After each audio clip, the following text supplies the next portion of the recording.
Hi,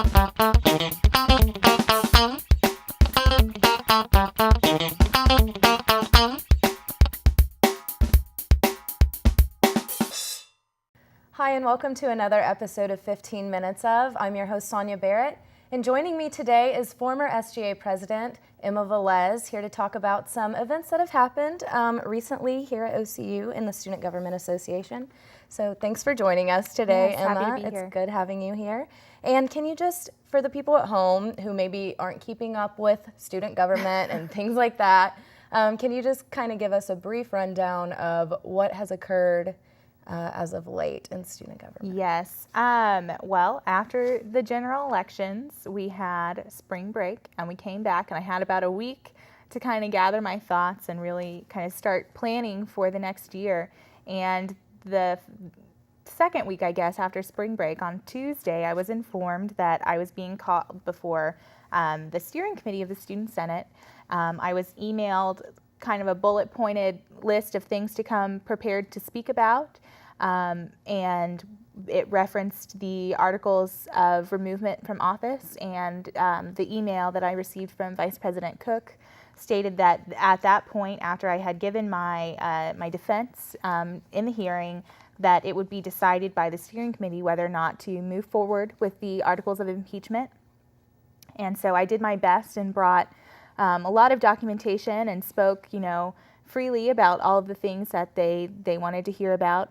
And unfortunately, they decided to move forward with the proceedings. And last Tuesday, I was called before the Senate for a trial to hear the resolution of charges calling for my impeachment and removal from office.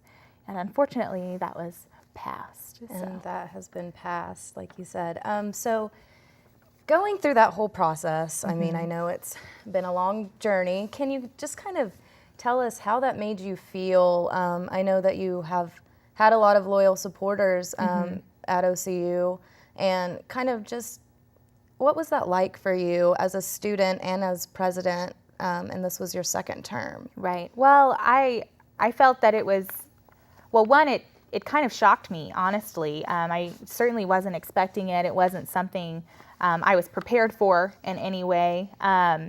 Wasn't a lot of the charges, I actually hadn't even heard that they were a problem before I saw them in the resolution calling for my impeachment after the hearing on the Thursday, so not this last Thursday, but the Thursday before, and hadn't even really heard that a lot of these were issues. And so that part of it really caught me off guard, and then it was just very, very sad, I think, just to know that I did my best and worked and invested a lot of time and really believed in student government. And so to be called to be removed from office, and then actually removed from office after working so hard, I think, it was just sad. Yeah. Now that you've had kind of a moment to step back and think about the events that have taken place, how do you feel, and what actions are you planning on taking? Okay. Now? Well, I mean, I still feel sad. I still feel like the events last week were extremely unfortunate. I think that the process through which it happened, I think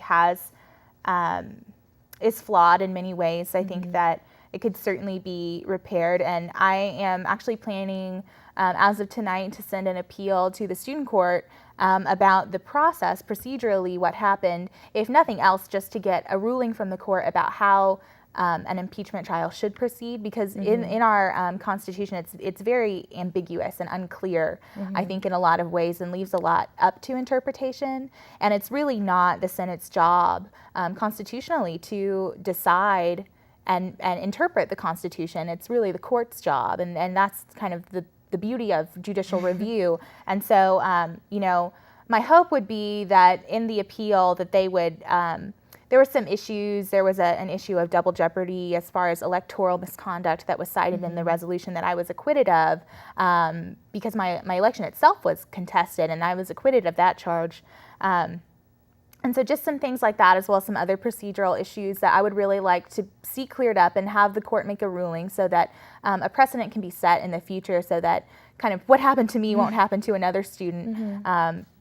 Because I think there were a lot of parts of it and the procedure itself that were unfair. And so not contesting the outcome, which is final as per our Constitution, but just the procedure and how that happened. And so to see kind of what the court would rule on that. So that's something I plan on doing today. Yeah, another thing on your list to do. I guess I have 5 business days to make an appeal. So since you said that the actions they took weren't necessarily brought about constitutionally, is that what you were saying? Well, I think they did the best of their ability given the interpretations that they made and that Vice President Cook made. The act that I see as unconstitutional, but we'll let the court decide on that, is the matter of including and citing electoral misconduct in the charge, the article containing the charges for breach of faith and not acting in good faith to students by misconduct in the election.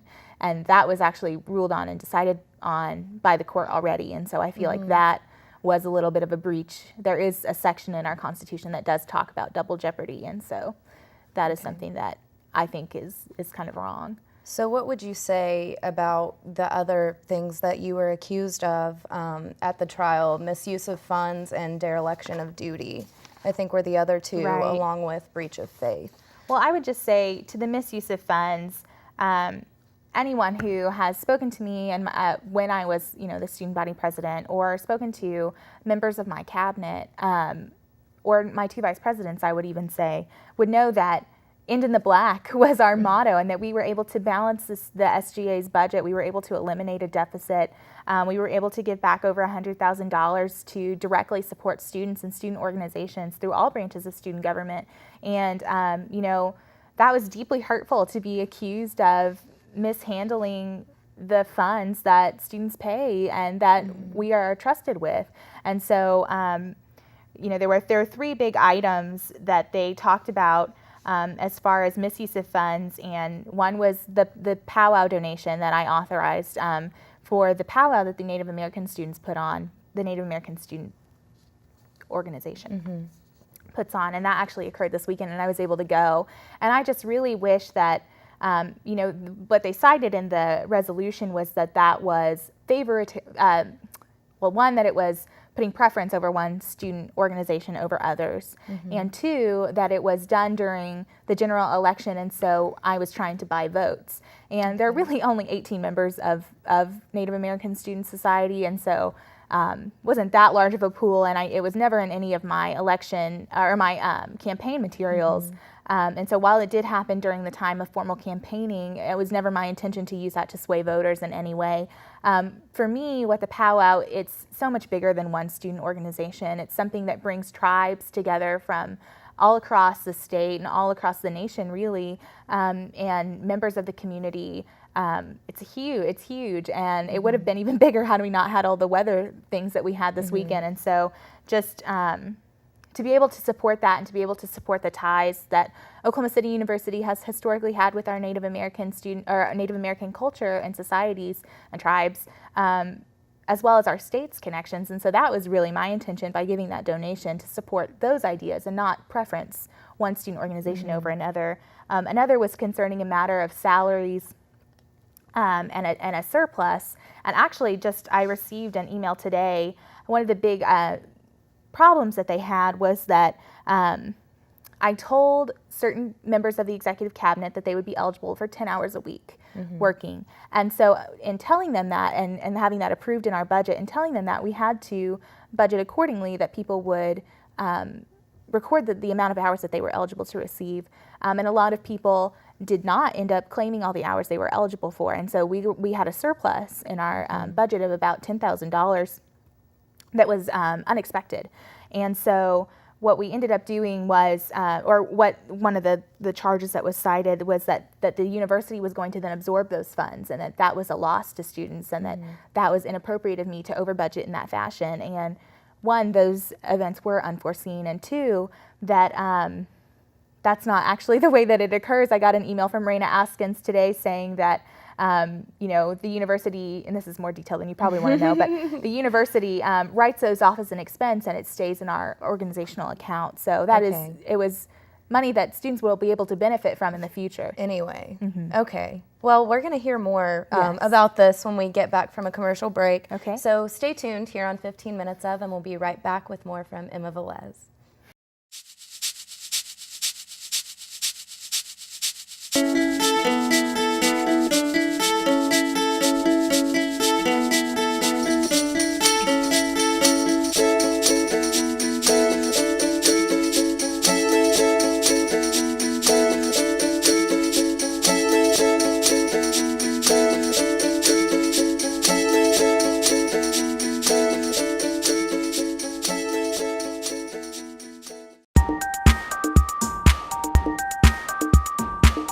You're watching OCU-TV.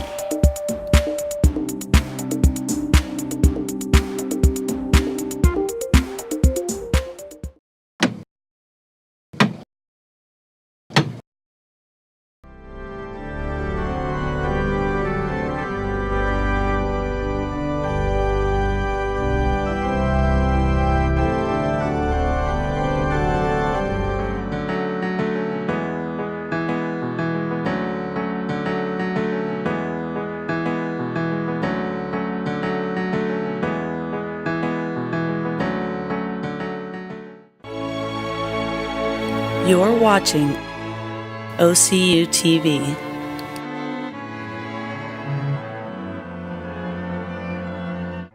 Welcome back to 15 Minutes Of. I'm here with Emma Velez for those of you who are just joining us, and we're talking a little bit about some recent events that happened on campus. So, Emma, what positive outcomes do you think have come out of the events that have happened recently? Well, I think regardless of the decision that was made, I was able to finish all but 7 days of my term.